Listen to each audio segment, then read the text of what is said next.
Hey guys, so I really want to chronicle for myself, and if this is helpful to anybody, like I don't know if anybody will watch this video just because I don't know, but this is my experience with potty training with my 21-month-old son Liam, who we use the oh crap potty training method. So I'm gonna try to go through everything I can think of.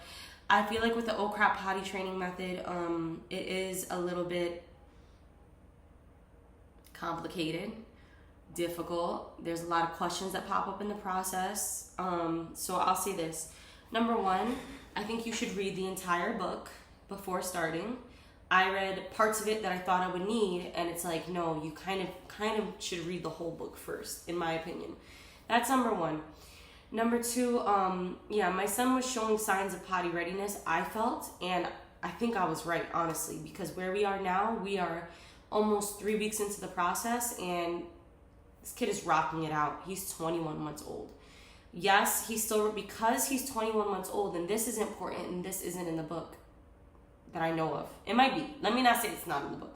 It might be because I didn't read the whole book, and I read it in parts, and because of that, I feel like all of the information is compartmentalized to a certain extent, and I feel like that worked against me.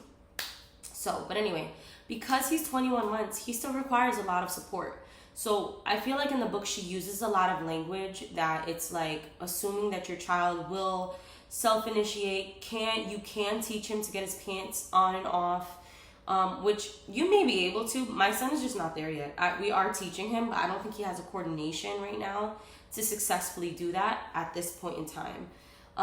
Some children may at that age, some toddlers may. My son does not. We are actively teaching him to do certain things, but right now he requires assistance every time he goes to the potty. He's not really self-initiating. Sometimes he will, but that's kind of a little bit about my son. Let me get into what you're gonna need. So here's what you're going to need for the process, okay? What you're going to need is, number one, a potty. So they're about like yay big, okay? And they're like these little potties you put on the floor, and they're like potty chairs for toddlers, and your toddler can sit on it and pee, and it's very wonderful. Okay, so to get started, you need that. You need a couple of towels to clean up, some cleaning solution to clean up, and that's pretty much it. And then that's like to get started. And then I would say, as far as getting your space ready, roll up all your rugs if you have that ability to do so. And then I would also say, keep your son off of anything, your child off of anything, away from anything valuable. If you don't want your son to pee on the couch, couch is off limits for 2 weeks. If you don't want your son to pee on your bed, I keep saying son because I have a son. If you don't want your kid to pee on your bed, hey, bed is off limits for 2 weeks. 2, 3 weeks, whatever. And lastly, what was the last thing I was gonna say? Oh yeah, if you have anything valuable that you don't want them to pee on, keep it out of their reach. Like, I had a book that my son peed on because he was reading a book, and it was my son's book, but he was reading it and he peed on it in the middle of reading the book, and I was like upset, and I'm like, well, Sarah, like, you need to, if he's reading a book and you don't want him to get pee on the book, you need to be more attentive to him while he's reading the book, right? So it's like a lot of stuff like that. Okay, that's what you need to get started. There are other materials you can buy as your child progresses and as you're like getting to the next levels. And what she calls them are blocks. So there's like block 1, 2, 3, 4, 5, 6. There might be more.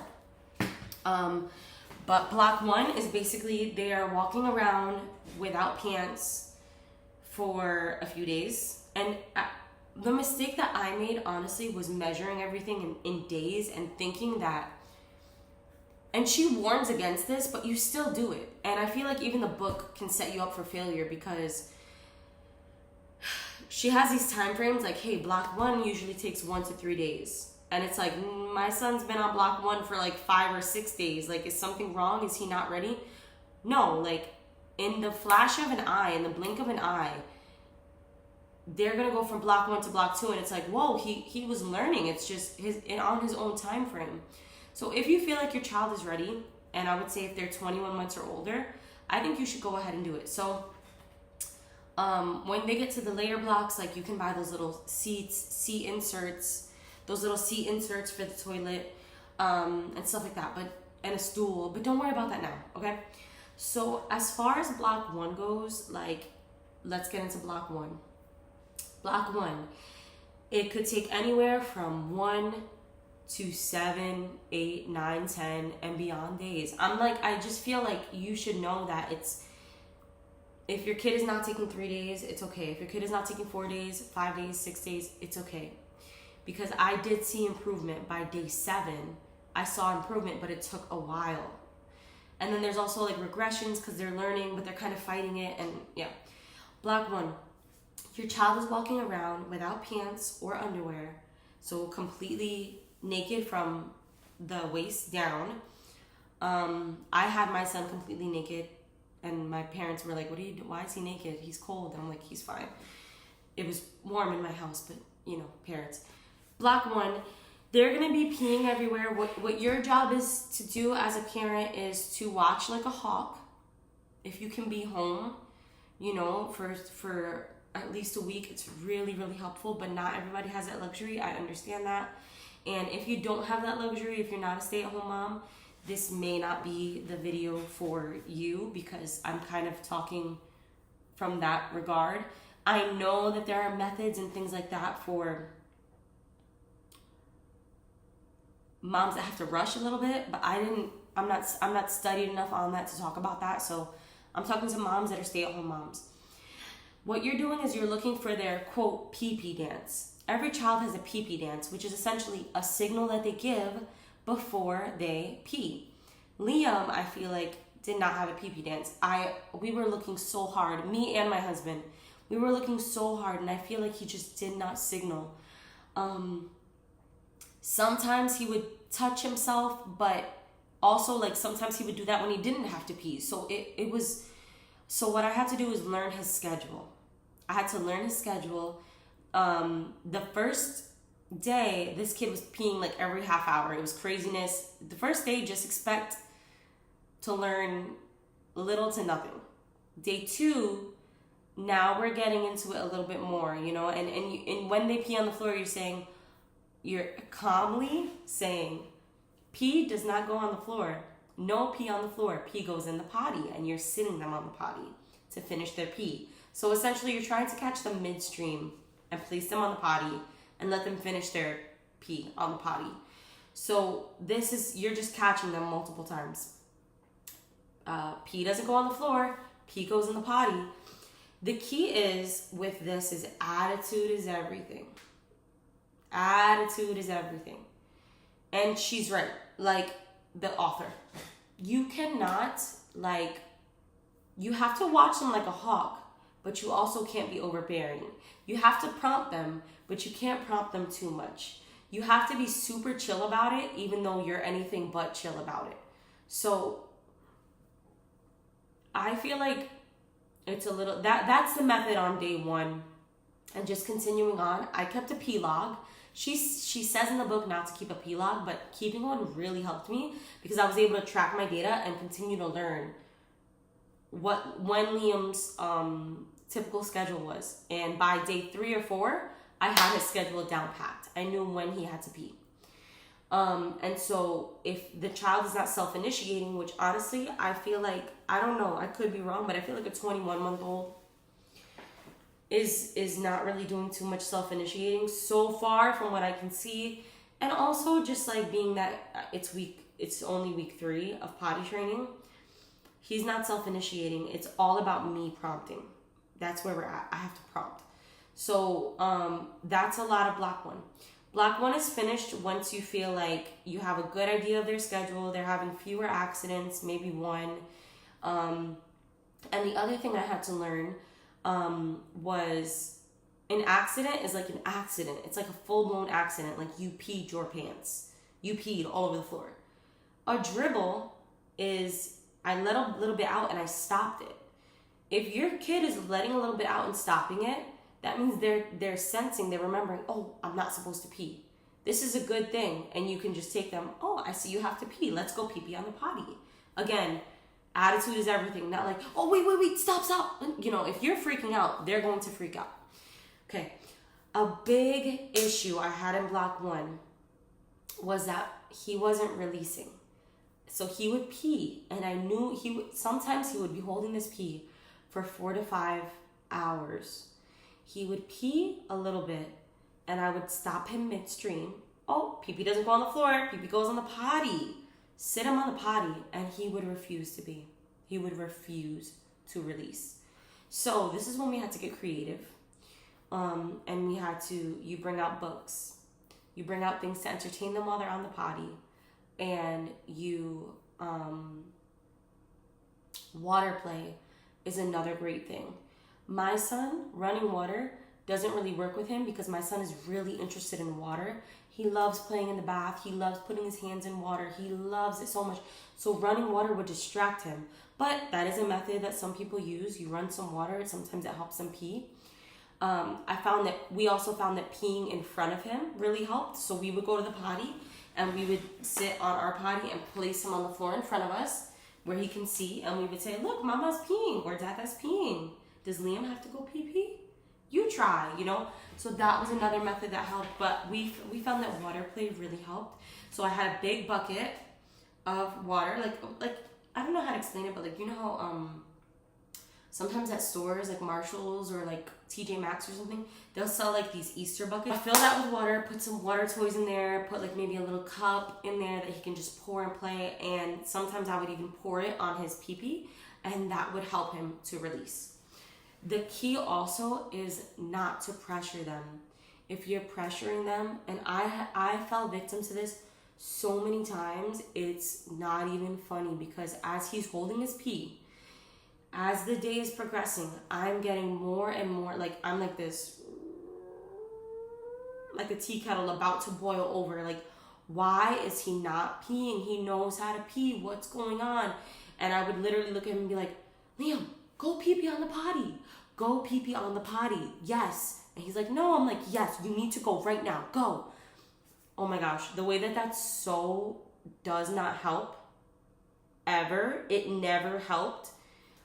Is crazy. The pressure, don't do it. Put them on the potty. Read them some books.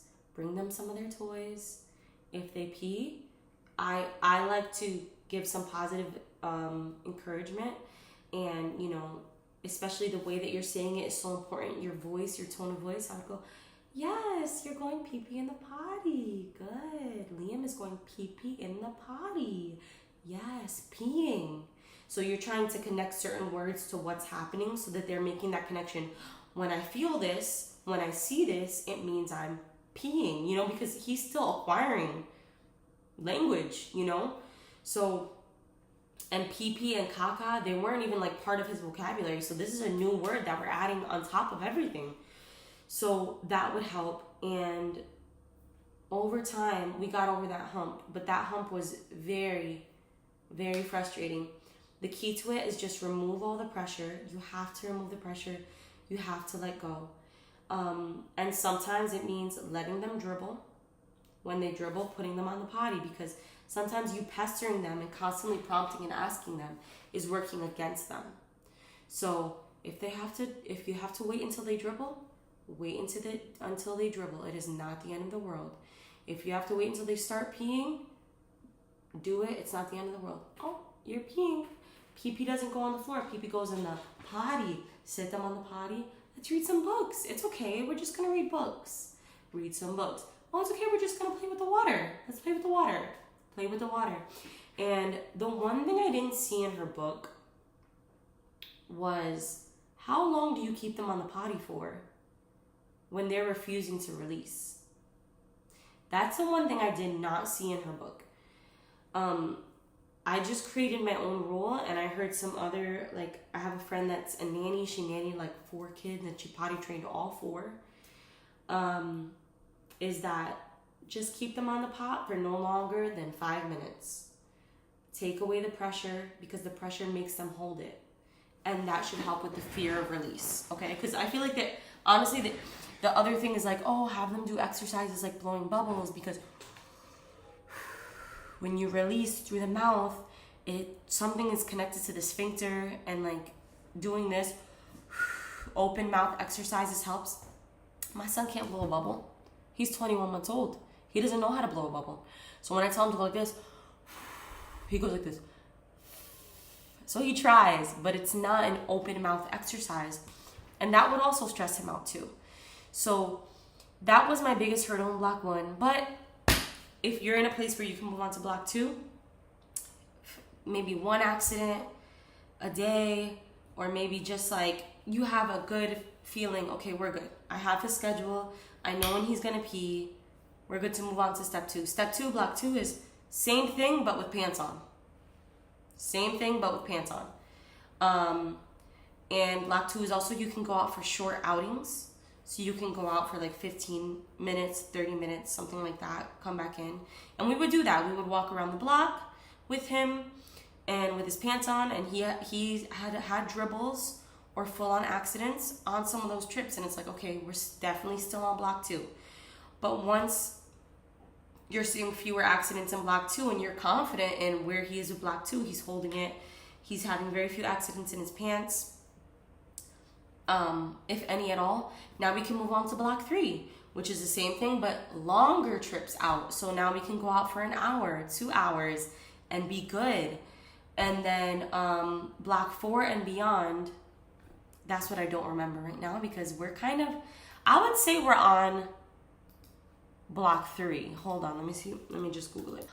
Block 4, okay. So we're about to be on block 4, in my opinion, on Friday, which is block 4 is introduce undies. You can do this from weeks 3 to 5. About 3 to 5 weeks from the time you started potty training. So we are going to try adding underwear. We're still not even on block 4, you see. We're going to start adding underwear on Friday, because that's officially 3 weeks, and it would be the start of week 4. And you have to, the one thing she says for block 4 is just be aware that you might see some regressions, like because underwears feel like diapers. So they might feel like, oh, I can pee in these. And it's like, no, you still can't pee in these. I imagine it might be even more confusing if you're not doing nap time or nighttime training, which we are not. He still pees in his nighttime diaper. He still pees in his nap time diaper. The other issue I'm running into is that he saves all his poops for his diaper. So he only poops at nap time and nighttime. This is recent. This is like the past 3 days. He's caught on like, oh, if I poop right after I wake up, I can just poop in my diaper. It's really great. Anyway, then block 5 is not something you do. It's something your child does. Oh, block 5 is the last block. Block 5, you will notice he begins to consistently self-initiate. This is when you have crossed from a non-potty trained child to a potty trained child. Ease up on prompting when you see this, but don't stop completely. Continue to prompt before you leave the house, before bed, or any other time that just makes sense. Block 5 typically happens around 3 weeks after you start potty training. So hopefully that will be the time for us to get back to normal. Psych. So that's, you see what I mean? So it's like, in her book, she says block 5 happens 3 weeks after you start potty training. Maybe for a 2-year-old or like a 2.5-year-old, maybe that is true. For my son, for a 21-month-old, that is not true, you know? And maybe your kid is 21 months old and they can do all these things. Maybe it's just my kid. Every kid is different, which is okay. But overall, those are some things that I feel like I really needed to say specifically about block 1. Block 1, I cried. I had like 2 or 3 mental breakdowns. Mental breakdowns is maybe extreme, but like emotional breakdowns where I was literally I'm crying on the floor and my son's like, what's wrong? And I'm just like, I can't do it anymore. I'm just crying on the floor because it can become so frustrating. Because you have to keep it cool, you have to keep it chill, you have to be calm, and that can be really, really difficult, honestly. But just know that if your kid is taking longer than 3 days, 4 days, 5 days on block 1, it's okay.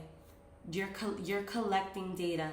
At worst, you're just collecting data even for the future, you know, and you're learning your son's schedule, your child's schedule, and you're spending so much time with your child that's really invaluable, and paying so much more attention to them probably than you do on a daily basis, and learning things about them, because you have to watch them every second. And that can be taxing too as a parent. Like come on, every single second.